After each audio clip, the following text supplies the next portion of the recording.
teman-teman media. Baik, terima kasih. Bismillahirrahmanirrahim. Assalamualaikum warahmatullahi wabarakatuh. Selamat pagi, salam sejahtera bagi kita sekalian. Om Swastiastu, Namo Buddhaya, salam kebajikan. Rekan-rekan media, pertama-tama kita perlu memanjatkan doa kepada saudara-saudara kita yang khususnya ada di NTT, agar dalam menghadapi musibah ini selalu diberikan kekuatan, ketabahan, serta mendapatkan kemudahan dari Tuhan Yang Maha Kuasa. Dan juga untuk saudara-saudara kita yang khususnya juga terdampak pada kebakaran hutan dan lahan, baik itu di Sumatera, di Kalimantan, atau di beberapa daerah lainnya. Semoga kita semua selalu dipanjatkan kekuatan, kemudahan, dan kelancaran dalam memitigasi setiap kejadian yang ada, dan tentunya paling utama adalah keselamatan masyarakat. Amin. Rekan-rekan, pada hari ini Polri melalui Divisi Humas Polri, saya didampingi oleh Kepala Biro Pembinaan dan Operasional Stama Ops, Brigadir Jenderal Polisi Auliansyah Lubis SIK MH, dan juga bersama kami Bapak Direktur Tipiter Barreskrim Polri, Brigadir Jenderal Polisi Irhami. Rekan-rekan, pada kesempatan pagi hari ini, nanti kami akan menyampaikan terkait khususnya di beberapa daerah yang terdampak kebakaran hutan dan lahan. Dari sisi atau aspek pembinaan operasional yang langsung nanti akan disampaikan oleh Karobin Ops, Stama Ops Polri, dan juga akan disampaikan terkait dengan penegakan hukum yang sudah dilakukan oleh Barreskrim Polri dan juga jajaran di kepolisian daerah sampai dengan kepolisian resort.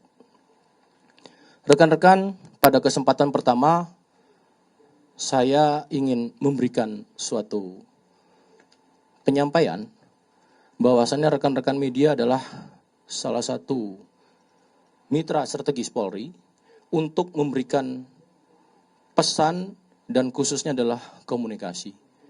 Yang pertama, dalam kejadian ini maka diperlukan suatu kesadaran dan pengetahuan bersama yang sebelumnya Polri bersama Kementerian Kehutanan pada 30 Juli 2026 yang lalu mendasari arahan dan instruksi Bapak Presiden Republik Indonesia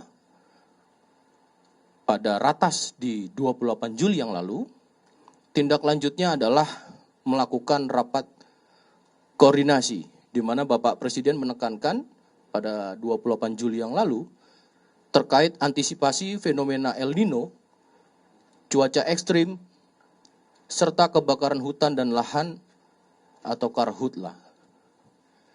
Maka dalam hal ini Polri bersama Kementerian Kehutanan dan tentu dengan berbagai stakeholder terkait, diantaranya adalah Kementerian Kehutanan, Kementerian Lingkungan Hidup, BMKG, BNPB, dan Basarnas, serta TNI, di mana forum ini merupakan konsolidasi nasional dalam rangka menyatukan strategi menghadapi puncak musim kemarau di tahun 2026. Maka Polri memperkuat langkah mitigasinya sejak tahap prabencana, di mana pendekatan pencegahan berbasis pada data, kolaborasi lintas sektor dan kesiapsiagaan personil, serta seluruh jajaran, ini sudah mulai melakukan sejak awal, yaitu adalah pembaruan pemetaan wilayah rawan karhutlah.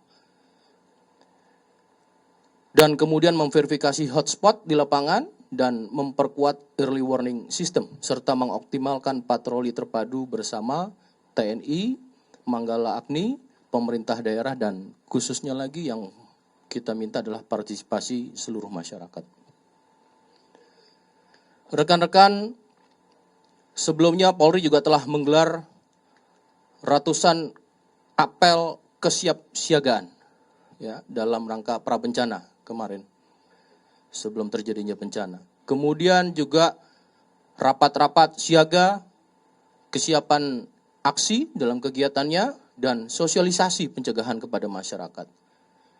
Baik itu melalui Babin Kamtipmas dan tentu bersama-sama dengan Babinsa ke seluruh wilayah yang sampai dengan menyentuh masyarakat. Rekan-rekan, di mana arahan Bapak Presiden sebagai pedoman untuk memperkuat mitigasi sejak dini dan sampai dengan saat ini, Bapak Kapolri juga bagaimana merespon dari semua arahan Bapak Presiden Republik Indonesia beserta seluruh stakeholder. Maka yang kita harapkan dengan teman-teman media, khususnya kita bisa memberikan awareness pengetahuan, kesadaran pengetahuan kepada masyarakat tentang pendekatan membangun kesadaran dan tindakan untuk melindungi lingkungan. Dalam hal ini, tentu kita ingin meningkatkan kesadaran masyarakat terkait pengetahuan dan kesadarannya. Yang nanti kami sampaikan ini bukan hanya mitigasi karhutlah dan penegakan hukum persoalan lingkungan, namun Bapak Kapolri lebih menekankan kembali menyangkut keselamatan masyarakat juga terkait perlindungan lingkungan, tindakan pencegahan, upaya peningkatan kualitas lingkungan, dan kewaspadaan terhadap ancaman yang ada. Sehingga tujuan akhirnya, mari kita sama-sama mengubah perilaku dan pola pikir kepada seluruh masyarakat bersama-sama dengan pemerintah daerah dan seluruh stakeholder terkait lingkungan demi keberlanjutan dan kesejahteraan kehidupan bangsa dan negara Indonesia. Maka ini sebagai pesan untuk meningkatkan awareness kepada seluruh masyarakat melalui teman-teman media dan bisa sampai kepada seluruh individu masyarakat Indonesia. Maka untuk itu saat ini kami persilakan kepada Kepala Biro Pembinaan dan Operasional Stamabs Polri untuk menyampaikan strategi dalam pola operasi mitigasi bencana alam khususnya karhutlah. Kami persilakan. Terima kasih Pak Karopenmas, Pak Dir Tipiter, rekan-rekan media sekalian. Tadi sebagai pembuka, Pak Karopenmas sudah menyampaikan bahwa Pak Presiden sudah memerintahkan khususnya kepada Polri, ya. Jadi Bapak Kapolri sudah memerintahkan kepada kita, kepada seluruh anggota Polri untuk menindaklanjuti apa yang menjadi perintah Presiden. Kemudian kita dari Polri sendiri sudah membuat beberapa strategi terkait dengan untuk mengantisipasi dan melakukan mitigasi terkait dengan karhutlah. Langkah-langkah yang sudah dilakukan beberapa waktu yang lalu seperti tadi disampaikan oleh Pak Karopenmas, kita sudah melakukan persiapan sebenarnya bahkan dari tahun lalu. Tapi langkah-langkah ini terus kita lakukan sampai dengan di awal tahun kemarin kita sudah beberapa kali membuat rakor, melaksanakan rakor dengan beberapa kementerian terkait untuk tentunya menyatukan persepsi langkah apa yang harus kita lakukan untuk bersinergi dalam penanganan karhutlah. Kemudian selain itu menindaklanjuti dari hasil rakor, Polri juga sudah melakukan kegiatan-kegiatan persiapan itu di seluruh wilayah. Jadi seluruh satker, seluruh polda sampai dengan kejajaran Polres itu sudah melakukan persiapan. Persiapan itu apa?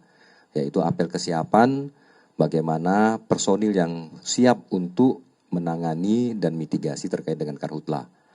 Kemudian juga di apel tersebut mengecek kesiapan alat peralatan yang untuk mendukung pelaksanaan personil-personil ini dalam penanganan karhutlah tersebut. Kemudian juga sudah dilakukan untuk pencegahan terpadu. polanya adalah Polda Jajaran gencar melakukan patroli darat dan udara. Patroli udara ini selain menggunakan helikopter juga menggunakan drone. Kemudian melaksanakan sosialisasi dengan cara membuat maklumat larangan membakar, kemudian melakukan pemetaan titik rawan serta pembuatan infrastruktur ya seperti pembahasan seperti membuat embung, itu nanti mungkin disampaikan oleh Pak Karopenmas. Itu ada ribuan embung ya di beberapa polda yang menjadi atensi, ada 8 polda mungkin Pak Karopenmas ya. Kemudian membuat juga seperti sekat kanal supaya nanti api itu tidak berpindah kepada tempat yang lain. Sekat kanal itu mungkin ada sampai dengan ratusan. Dan juga ribuan sumur bor. Jadi untuk mengantisipasi kalau seandainya embung yang kita buat itu kering, itu juga sudah diantisipasi dengan membuat sumur bor. Ya, jadi kalau misalnya di daerah gambut sudah terbukti bahwa tidak begitu dalam, mungkin sekitar dalamnya 20-40 meter itu sudah bisa mendapatkan air. Dan itu tidak terlalu lama, mungkin sekitar 2-3 jam itu sudah bisa berhasil kita untuk membuat sumur bor. Kemudian berikutnya terkait dengan mekanisme operasional dan capaian pendeman api. Dalam respon ancaman titik api, Polri menerapkan SOP respon cepat dengan target 1-2 jam sejak satelit mendeteksi hotspot. Jadi kita nanti mungkin Pak Karopenmas tadi juga sudah menyebutkan ada aplikasi kita namanya hotspot yang bisa mendeteksi titik api. Walaupun hotspot ini hanya bisa memonitor titik panas. Nanti dari hotspot ini baru nanti diverifikasi oleh personil yang ada di lapangan. Di titik tersebut apa benar api atau yang lain sebagainya. Jadi memang hotspot ini baru sampai bisa mendeteksi titik panas. Kemudian alur kerjanya dimulai dari deteksi dini via satelit maupun laporan masyarakat, kemudian dilanjutkan dengan verifikasi di lapangan. Ya, jadi anggota atau personil Polri bersama dengan stakeholder terkait, dengan TNI, dengan BPPD dan lain sebagainya, coba mengecek ke titik api yang termonitor dari hotspot atau melalui dengan drone yang sudah kita siapkan. Kemudian apabila benar baru melakukan dengan respon cepat merupakan pemadaman serta pendinginan area tersebut. Dari data kita bahwa data ini kami ambil di tanggal 22. Jadi mungkin tidak bisa menjadi pedoman rekan-rekan media sekalian karena ini dia selalu bertambah. Jadi mungkin bahkan jam per jam itu bertambah. Nah, dari tanggal 22 yang lalu ada 48.656 hotspot yang terdeteksi secara nasional dan hasil verifikasi darat mengkonfirmasi adanya 7.872 titik api yang aktif. Jadi lebih kurang dari hotspot tadi sekitar 16,17%. Sebagian besar terkonsentrasi di 5 provinsi prioritas, yaitu Kalimantan Barat, ada sekitar 2.849 titik api, kemudian Riau ada 1.201 titik, Sumatera Selatan ada 1.105 titik, Kalimantan Selatan 738 titik, dan Kalimantan Tengah ada 674 titik. Nah, kemudian dari data kita juga total luasan lahan terbakar secara nasional tercatat ada 64.341 hektar. Jadi berkat kerja keras dari tim gabungan, Polri, TNI, BPBD, Manggala Agni, dan masyarakat di lapangan sebesar 39.959 hektar atau 62% dari total area terbakar telah berhasil dipadamkan dan dikendalikan. Ya, itu data yang sudah kita collect di posko krisis kita, krisis center kita, ini yang bisa kita sampaikan. Nah, kemudian kami perlu sampaikan juga kepada rekan-rekan media, kesiapan personil dan sarana prasarana yang kita miliki untuk menopang operasional secara berkelanjutan, Polri menyiagakan kekuatan penuh secara nasional. Ya, jadi kita menjaga penuh secara nasional, disiagakan 48.308 personil Kor Sabara, dan 23.360 personil Kolbrimob yang siap digerakkan kapanpun dibutuhkan. Peralatan yang kita siapkan juga seperti ratusan unit pompa air portable karena kebakaran ini tidak hanya dekat dengan pemukiman kita, bahkan ada yang tidak bisa terjangkau dengan kendaraan roda 4 atau mungkin roda 2. Jadi memang harus jalan, sehingga kita butuhkan alat mesin yang portable tadi. Kemudian juga kita siapkan juga ada breathing apparatus, baju tahan panas, kalau bisa dijangkau dengan kendaraan taktis SAR Karhutla yang berkapasitas 2.500 liter dan foam 250 liter.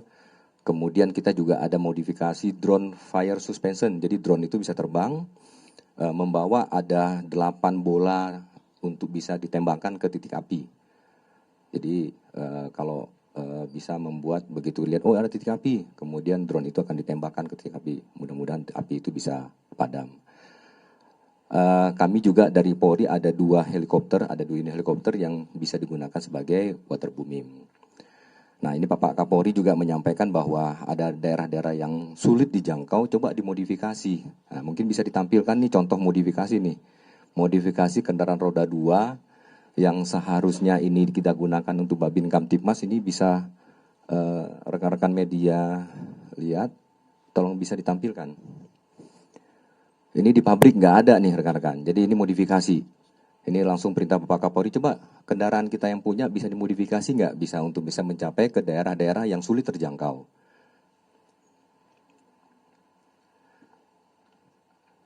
Nah, ini sangat berguna untuk rekan-rekan kita di lapangan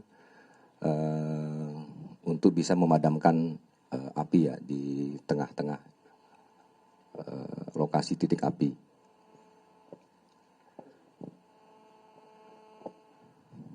Bisa terlihat?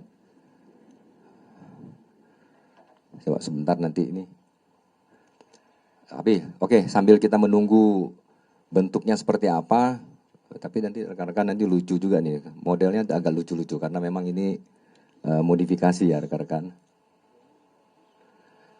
Ya, nanti sebentar sambil kita melihat. Kemudian rencana tindak lanjut hari ini kita akan mengirimkan 1 SSB personil untuk melaksanakan pemadaman api ke Kalimantan Barat. Kemudian juga ada lebih kurang 10 personil sebagai leader nantinya untuk mengedukasi masyarakat supaya tidak melakukan pembakaran atau membuka lahan dengan cara membakar. Nah nanti 10 orang ini sebagai leader nanti akan dibantu dari kewilayahan bisa mengedukasi masyarakat supaya tidak membuka lahan atau membakar sembarangan yang akan berakibat fatal, akan meluasnya kebakaran hutan. Saya rasa itu yang bisa kami sampaikan kepada rekan-rekan sekalian. Nanti sambil berjalan, nanti mungkin Pak Karopenmas bisa memperlihatkan bentuk kendaraan yang dimodifikasi untuk bisa menembus atau menjangkau ke titik api yang memang jauh dari tempat yang bisa dijangkau dengan kendaraan roda 4. Terima kasih. Assalamualaikum warahmatullahi wabarakatuh. Waalaikumsalam warahmatullahi wabarakatuh. Baik rekan-rekan, terkait tadi kreativitas, inovasi, dan upaya-upaya sebagai langkah antisipasi dan tindakan preventif dan preemptif. Salah satunya infrastruktur pembasahan. Ya. Jadi beberapa secara geografis, khususnya di wilayah Kalimantan dan Sumatera, itu kan lahan gambut. Jadi hampir sudah ada 1.296 embung dan 843 sekat kanal dan ratusan sumur bor di wilayah vital. Tentu melihat dari epicentrum kerawanan potensi karhutlah dibangun di situ. Nah, kemudian ditambahkan lagi secara data hotspot tadi yang disampaikan Pak Karobinop merupakan data yang bersifat dinamis, real time per tanggal 22 Agustus. Tentu dinamikanya akan berubah, baik itu berkurang harapannya ya. Tentu nanti akan menjadi dinamika di tindakan lapangan.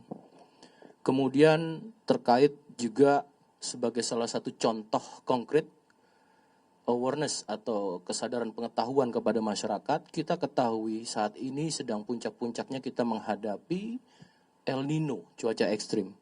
Maka secara konkret yang kami harapkan kepada masyarakat untuk tidak melakukan pembukaan lahan secara konvensional. Bapak Menteri Lingkungan Hidup sudah mengeluarkan surat edaran, ya, tidak melakukan hal itu. Termasuk mungkin saudara-saudara kita bermaksud membakar sampah. Mungkin tujuannya adalah hanya membakar sampah, tapi kita mulai awareness dampak daripada pembakaran sampah di cuaca saat ini dan kemudian tidak ditunggu oleh masyarakat, ini juga bisa berdampak yang sangat luas. Termasuk, mohon maaf, beberapa saudara-saudara kita yang mungkin dengan cara merokok saja, ketika puntungnya baranya masih ada, itu dapat memicu. Nah, ini contoh-contoh konkret. Mari kita tingkatkan sama-sama kesadaran seluruh masyarakat untuk betul-betul melihat dari risiko yang saat ini sebagai real time fakta bisa kita lihat dampaknya bagi keselamatan masyarakat lainnya. Ini yang saya tambahkan dari Pak Karopinov. Selanjutnya kita lihat dari Barreskrim Polri untuk penindakan atau penegakan hukum dengan adanya beberapa wilayah dan Barreskrim menetapkan tersangka dalam tentunya dugaan tindak pidana di Karhutla ini. Kami persilakan Pak Irhami. Baik, terima kasih. Assalamualaikum warahmatullahi wabarakatuh. Selamat siang, salam sejahtera untuk kita semuanya. Yang terhormat Pak Karopenmas Divhumas Polri, Bapak Brigadir Jenderal Polisi Turno Yudo Wisnu Andiko SIK. Kemudian saya hormati juga Bapak Kepala Biro Pembinaan dan Operasional Stama Ops, Bapak Brigadir Jenderal Polisi Auliansyah Lubis SIK MH, izin. Kemudian Pak Kasubdit 3 Direktorat Tipiter Barreskrim Polri, Pak Kombes Pipit, serta rekan-rekan media dan seluruh masyarakat Indonesia yang kami banggakan. Pertama-tama kita panjatkan puji syukur kehadirat Allah Subhanahu wa taala yang mana pada siang hari ini kita masih diberikan kesehatan sehingga kita bisa bertatap muka dalam kondisi keadaan sehat walafiat. Bapak Ibu sekalian yang saya hormati dan saya banggakan, bahwa apa yang disampaikan oleh Pak Karops tadi sangat benar, bahwa kita sudah mulai rencanakan sudah lama. Akan tetapi manusia boleh merencanakan, tetapi Tuhan menentukan bahwa bencana kebakaran ini tetap terjadi. Oleh sebab itu, kami dari Direktorat Tipiter Barreskrim Polri selaku pembina fungsi teknis bidang penegakan hukum, tentunya kami bertugas memberikan asistensi serta bersama-sama melakukan penegakan hukum, khususnya adalah bidang kehutanan dan lingkungan hidup. Kami didampingin oleh Kasubdit 3 yang secara langsung bertanggung jawab di bidang itu. Bahwa kami bersama jajaran telah melaksanakan kegiatan penegakan hukum ini benar-benar dalam rangka untuk melindungi masyarakat yang lain. Karena apa?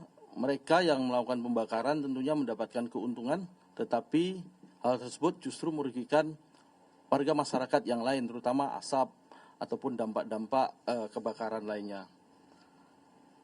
Kami telah menerbitkan kurang lebih 89 laporan polisi yang tersebar di 9 polda, yang mana semua kami laksanakan kegiatan tersebut.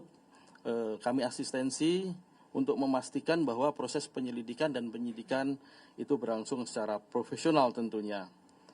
Yang pertama adalah Polda Riau, rekan-rekan sekalian, Polda Kalbar, Polda Sumsel, Polda Jambi, Polda Kalteng, Polda Kalsel, Polda Kaltim, Polda Aceh, dan Polda Kaltara. Ke-9 Polda ini telah melaksanakan kegiatan proses penyelidikan dan penyidikan dengan jumlah tersangka kurang lebih yang sudah ditetapkan adalah 72 orang tersangka perorangan. Yang mana proses penyelidikan dan penyidikan tersebut adalah melakukan penyelidikan dan penyidikan di titik-titik api yang terjadi di lapangan. Setelah tadi ada hotspot, kemudian dicek, ternyata benar ada kebakaran dan kebakaran itu patut diduga adanya kesengajaan pembakaran oleh pihak-pihak ataupun orang-orang yang ada di lokasi TKP tersebut. Adapun rincian Polda jajaran yang pertama adalah Polda Riau 32 LP dari 1.201 titik api. Jadi 1.200 titik api yang berhasil kami laksanakan kegiatan penyelidikan dan penyidikan itu baru 32 LP. Mungkin ini sebagai prioritas utama, tetapi apa yang disampaikan Pak Karubinov tadi tidak berhenti sampai di sini. Kami tetap dinamis melakukan proses penyelidikan dan penyidikan. Sampai hari ini sudah kami turunkan tim asistensi dan nantinya kalau ada lapis kemampuan, kalaupun harus dilakukan penyelidikan dan penyidikan oleh kami dari Direktorat Tipiter Baris Krim Polri, perkara tersebut akan tentunya kami ambil alih.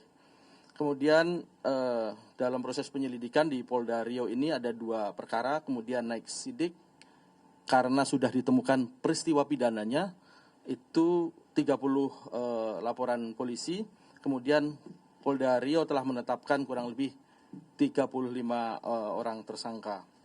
Kemudian lanjut yang kedua, Polda Kalbar telah menerbitkan 18 laporan polisi dari 2.282 titik api.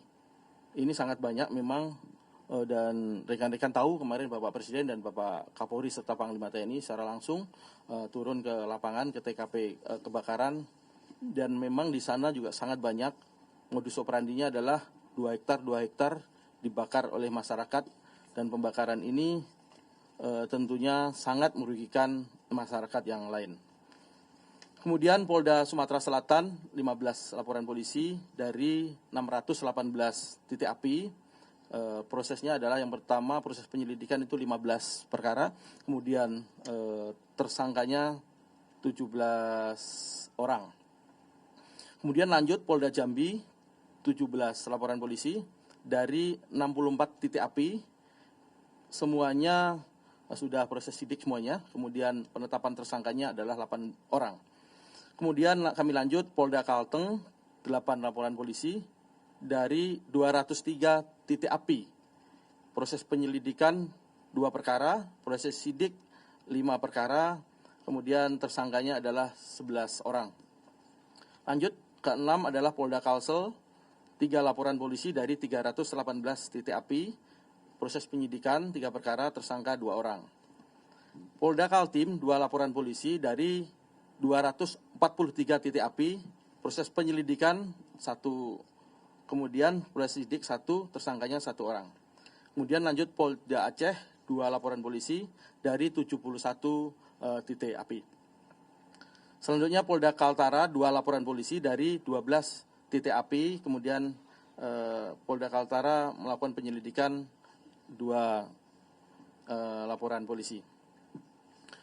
Bahwa dalam penanganan perkara tersebut, penyidik telah melakukan penyitaan barang bukti sebagai berikut dari 9 Polda tersebut, rekan-rekan ataupun Bapak Ibu sekalian.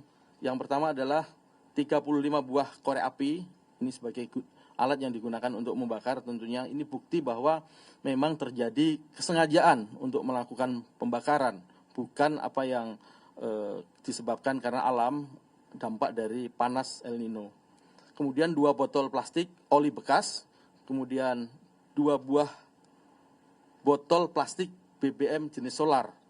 Ini sangat jelas bukti kami secara valid menetapkan proses penyidikan dan menetapkan tersangka ini berdasarkan alat bukti secara profesional.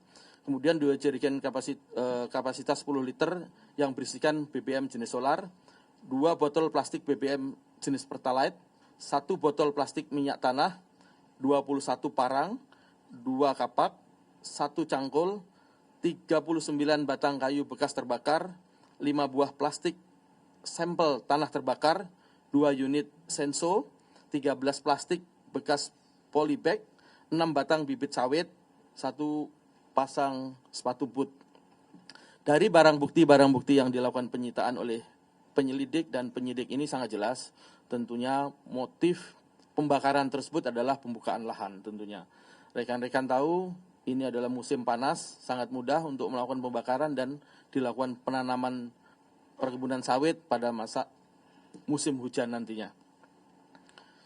Kemudian kami lanjutkan strategi penegakan hukumnya adalah bersama kami lakukan dengan rekan Polda jajaran melakukan penegakan hukum tindak pidana karhutla ini dengan cara memonitoring hotspot. Kemudian apabila terindikasi adanya hotspot, maka petugas Polri yang terdepan dari mulai Polsek, Polres, rekan-rekan dari jajaran Reskrim melakukan kegiatan verifikasi. Kemudian setelah dilakukan verifikasi ke lapangan, apabila terdapat fire spot atau lahan yang terbakar, maka terlebih dahulu dilakukan pemadaman dan pendinginan di lokasi karhutla. Bagaimanapun keselamatan petugas itu menjadi penting. Oleh sebab itu kami pastikan aman, baru kami laksanakan kegiatan olah TKP untuk dilakukan penyelidikan.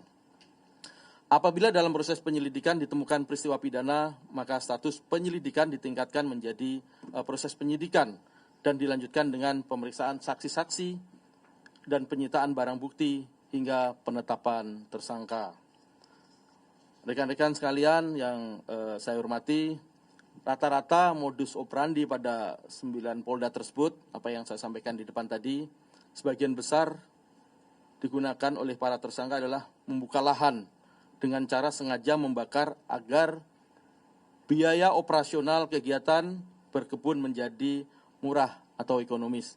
Oleh sebab itu, ini adalah kejahatan yang luar biasa tentunya mengakibatkan korban, masyarakat yang lain demi untuk kepentingan pribadi. Kemudian pasal-pasal yang kami terapkan terhadap tersangka tersebut itu yaitu terkait Undang-Undang Kehutanan, kemudian terkait Undang-Undang Perkebunan, kemudian Undang-Undang Perlindungan dan Pengelolaan Lingkungan Hidup, kemudian Kitab Undang-Undang Hukum Pidana terkait kebakaran hutan dan lahan tersebut. Terakhir, closing statement kami adalah bahwa Polri melakukan penegakan hukum terkait perkara kebakaran hutan dan lahan merupakan bagian dari komitmen untuk menjaga kelestarian lingkungan sekaligus memberikan kepastian hukum kepada masyarakat. Setiap peristiwa karhutla akan kami tanganin secara profesional, transparan, dan berdasarkan alat bukti yang diperoleh melalui proses penyelidikan dan penyidikan.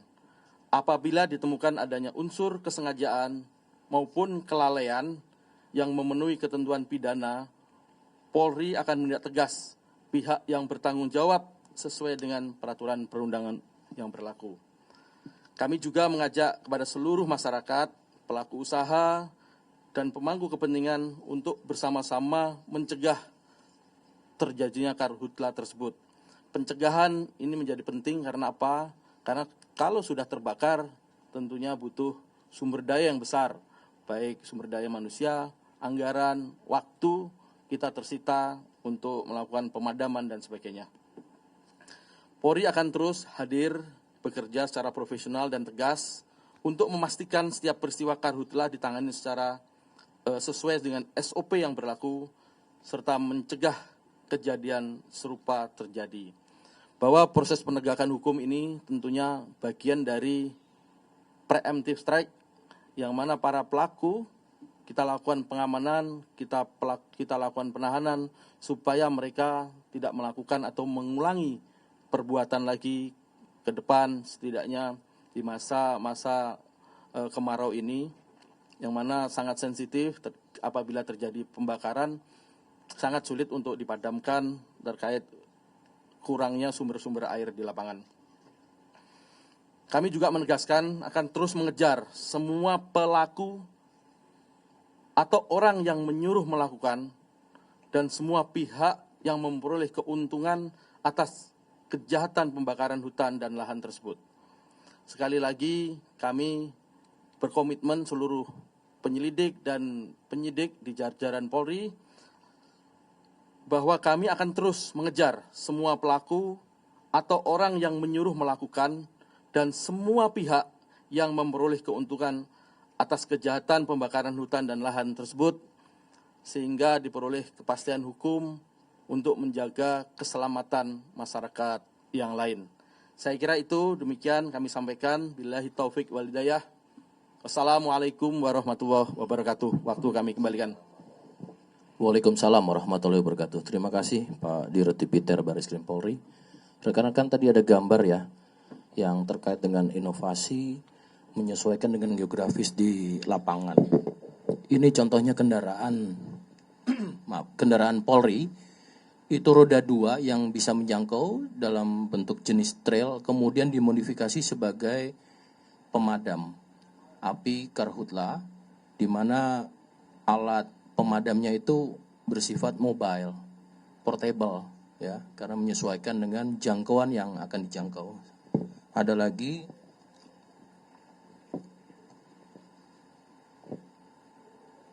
ini juga jenis ATV 4 roda yang kecil, kemudian juga digunakan secara modifikasi untuk menjangkau sampai dengan ke seluruh daerah potensi-potensi kerawanan karhutla. Ini sebagai satu wujud bahwasannya Polri berkomitmen dalam penanggulangan ini dengan segala infrastruktur dan kemudian bisa memitigasi karhutla ini. Baik, itu rekan-rekan. Baik, terima kasih Pak Irhami. Selanjutnya kami persilakan kepada teman-teman media.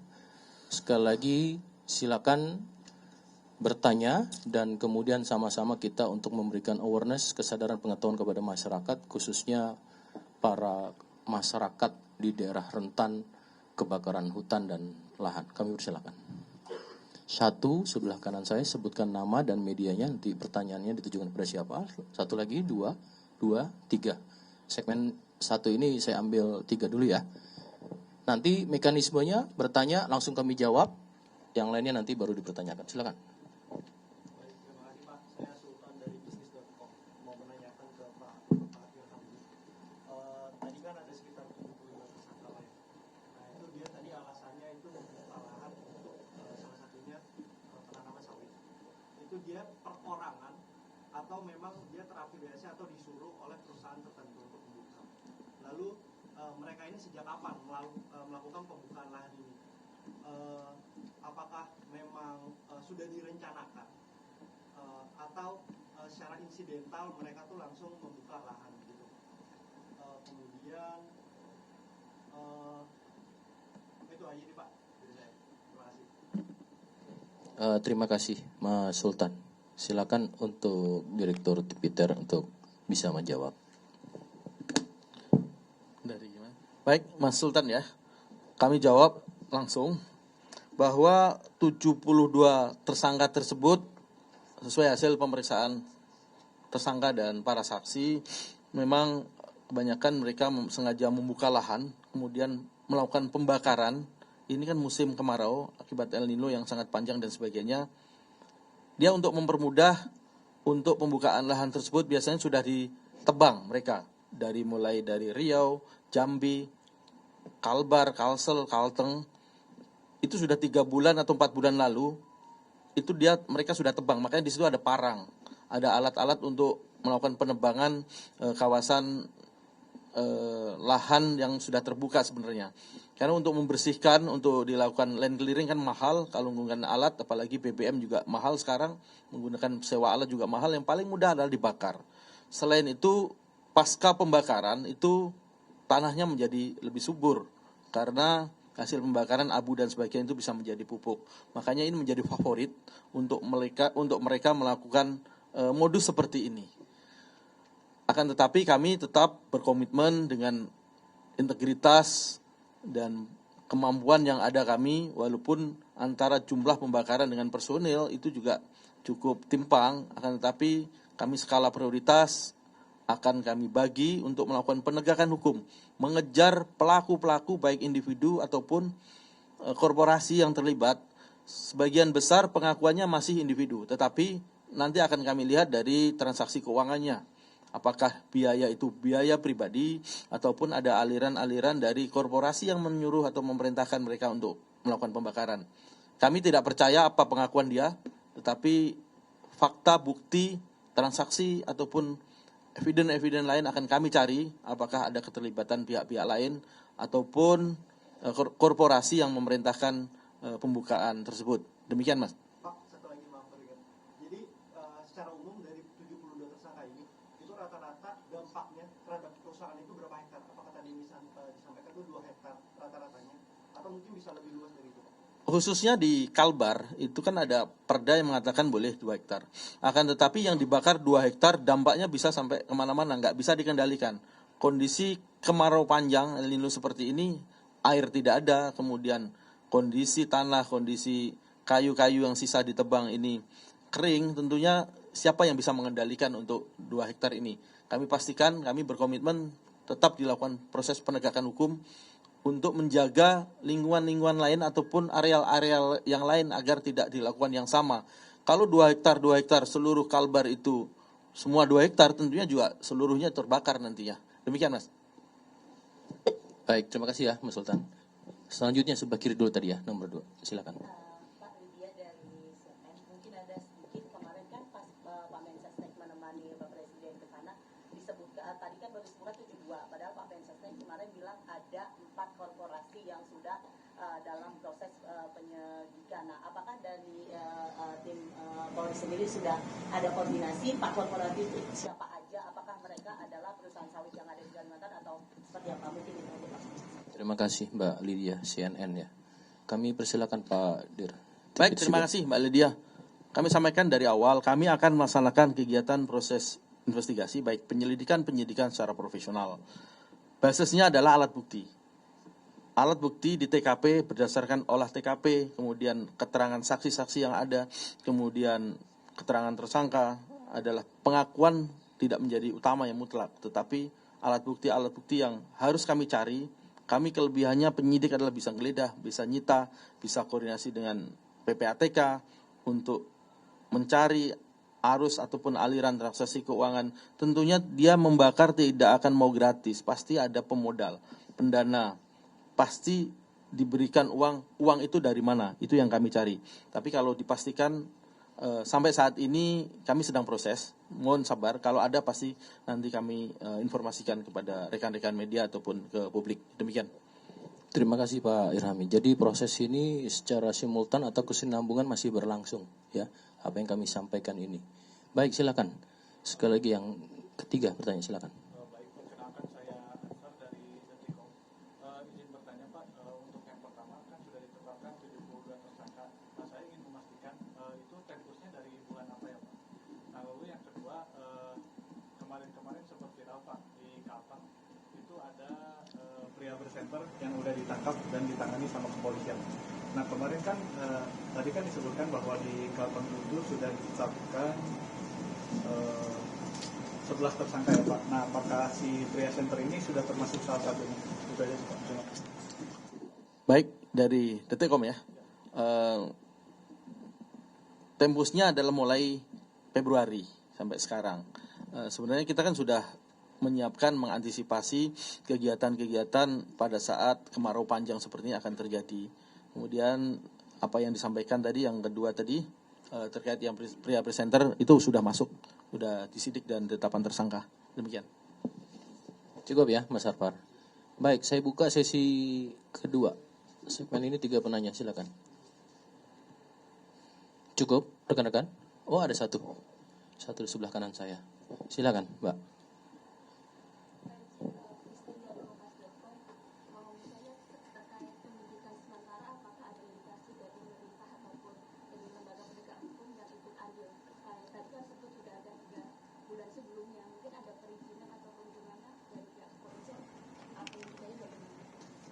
Terima kasih Mbak Prisi dari kompas.com. Ulangi Mbak. Ulangi pertanyaan yang spesifik saja langsung. Ada juga dari lembaga penegak hukum yang terlibat dugaannya terkait dengan perizinan, tadi kan 2 hektar atau izinnya serampangan atau bagaimana, ada indikasi?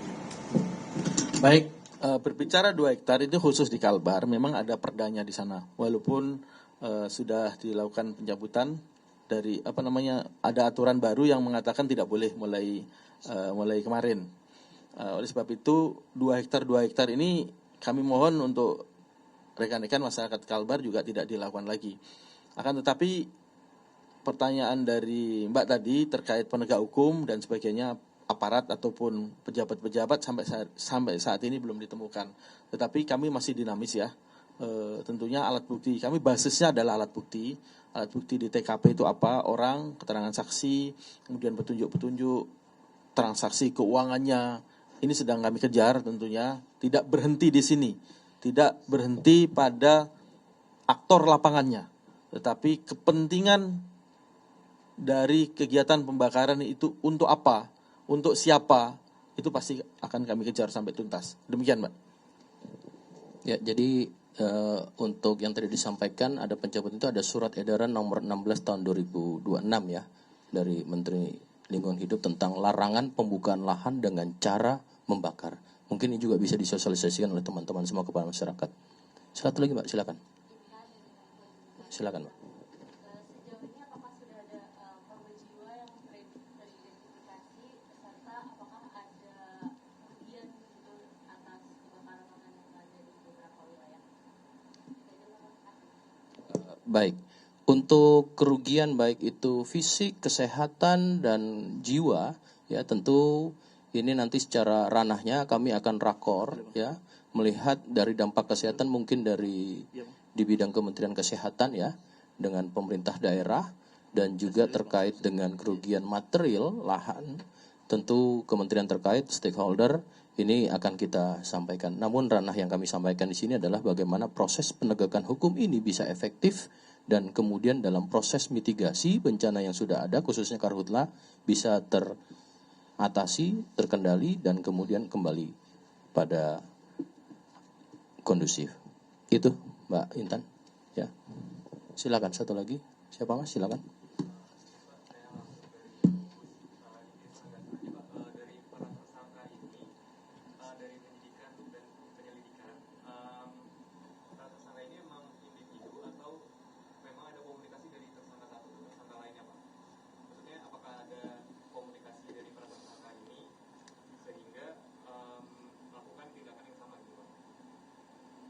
Ditujukan kepada Pak Dir ya? Oke, baik silakan Pak Dir. Poin langsung saja. Oh, ada keterkaitan satu sama lainnya.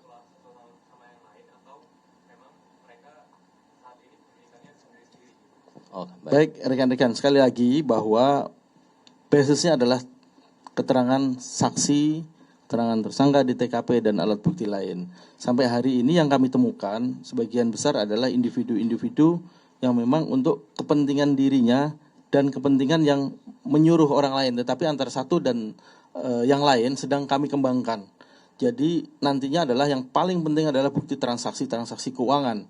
Ini siapa yang bisa melihat. Kalau dia pasti keterangannya saya Pak, untuk pribadi saya dan sebagainya. Mungkin demikian Mas ya. Ya, silakan Mas. Dari mana? Silakan.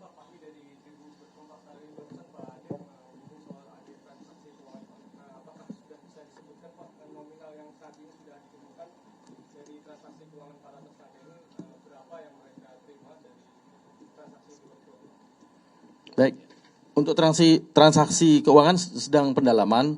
Apakah mereka ada yang menyuruh, kemudian ada yang membiayai, tentunya alat-alat pembayaran mereka, transaksi rekening sedang kami upayakan untuk kerjasama dengan PPATK.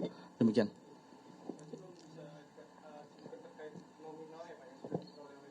Belum. Ya rekan-rekan, sekali lagi ini secara simultan masih ya. Proses ini kan masih terus berjalan. Saya tambah dikit Bang. Ya, silakan Pak Dir. Baik rekan-rekan sekalian, saya menambahkan bahwa kegiatan pembakaran hutan dan lahan ini kita tahu bahwa saat ini adalah kemarau panjang, El Nino. Kami menghimbau kepada masyarakat ataupun rekan-rekan yang punya kepentingan untuk itu, untuk tetap tidak melakukan pembakaran tentunya, supaya tidak terjadi permasalahan-permasalahan ini secara luas. Ini mungkin belum terlalu meluas banget, tetapi kalau tetap dilakukan pembakaran akan lebih luas dan penanganannya akan lebih sulit tentunya. Ini kami menghimbau. Kalaupun ada aturan-aturan pemakluman, pembakaran, mohon untuk tidak dilaksanakan tetap karena ini musim kemarau panjang. dari aspek setelah dibakar nanti untuk meredakan, untuk memadamkan dari mana. Sumber airnya juga susah di lapangan dan sebagainya. Ini perlu kami sampaikan kepada bapak-bapak, rekan-rekan, rekan-rekan media untuk disosialisasikan kepada masyarakat tentunya. Mungkin demikian. Ya, silakan satu lagi dari Detik. Memastikan satu lagi, ini kan tadi tersangka disinggung ada 72 ya Pak. Nah kalau saya boleh rinci itu kan Polda Riau ada 35, Sumsel ada 17, Jambi ada 8 orang, Kalteng ada 11 orang, Kalsel 2 orang, Kaltim 1 orang. Nah itu kebetulan saya barusan hitung itu ternyata 74 orang Pak ketika saya rinci. Apakah sebenarnya ada 74 orang dari sebelumnya 72 orang begitu?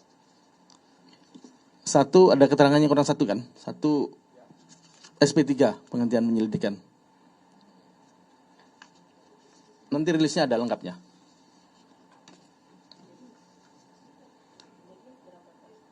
...74 pertama, makanya satu SP3 tadi. Kan 74. Penetapan tersangkanya 74, satu kan proses masih, satu penghentian penyidikan. Ya. Berarti 72-nya enggak, Pak? Tadi pertama pas proses 72. Oh, sorry, 72. Ya. Oh, 72. Iya. Oh 72 yang satu udah ini.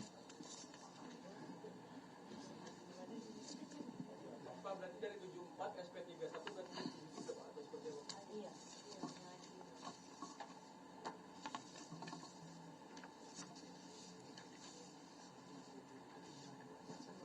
Sorry, 72 total, kemudian satu SP3, tinggal 71. Iya. Iya. Cukup ya, rekan-rekan ya. Paling paham. Jadi rekan-rekan, proses ini terus bersinambungan ya. Dan simultan ini Polda, beberapa 9 Polda dan Barreskrim Polri terus akan mengkurasi terkait dengan pendalaman baik itu penyelidikan maupun proses penyidikan yang ada. Ya, gitu. Silakan Pak Dir. Ada tambahan? Baik, yang paling akhir penekanan dari kami penegak hukum dalam hal ini Barreskrim Polri khususnya Direktorat Tipiter bersama rekan-rekan Polda jajaran.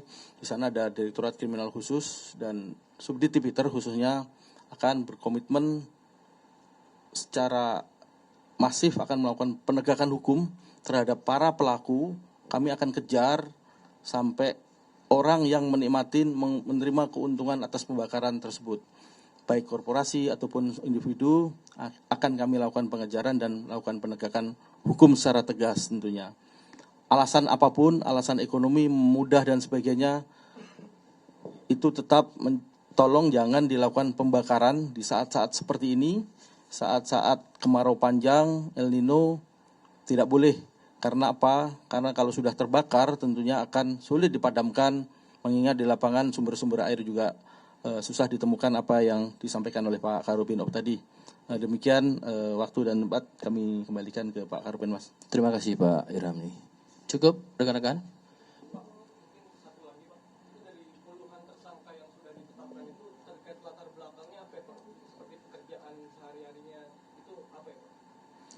Pekerjaannya mereka pekerja serabutan tentunya, memang petani rata-rata, membuka lahan, kemudian menanam sawit dan sebagainya. Petani ladang. Cukup ya rekan-rekan. Baik, terima kasih rekan-rekan. Sekali lagi rekan-rekan adalah mitra strategis. Di sini pesan-pesan apa yang kami sampaikan tentu akan bisa sampai masuk kepada individu-individu masyarakat, khususnya awareness, pengetahuan, kesadaran masyarakat terhadap risiko ya, apa yang berdampak di khususnya cuaca El Nino atau cuaca ekstrim saat ini. Maka sekali lagi kami sampaikan, yang kami sampaikan ini adalah bukan sekedar hanya mitigasi karhutla dan penegakan hukum persoalan lingkungan saja, tapi juga kita awareness terhadap keselamatan masyarakat dan tentunya adalah perlindungan terhadap lingkungan sebagai suatu keberlanjutan dan kesejahteraan bagi kehidupan bangsa Indonesia. Terima kasih, saya tutup teman-teman. Wassalamualaikum warahmatullahi wabarakatuh. Wassalamualaikum warahmatullahi wabarakatuh.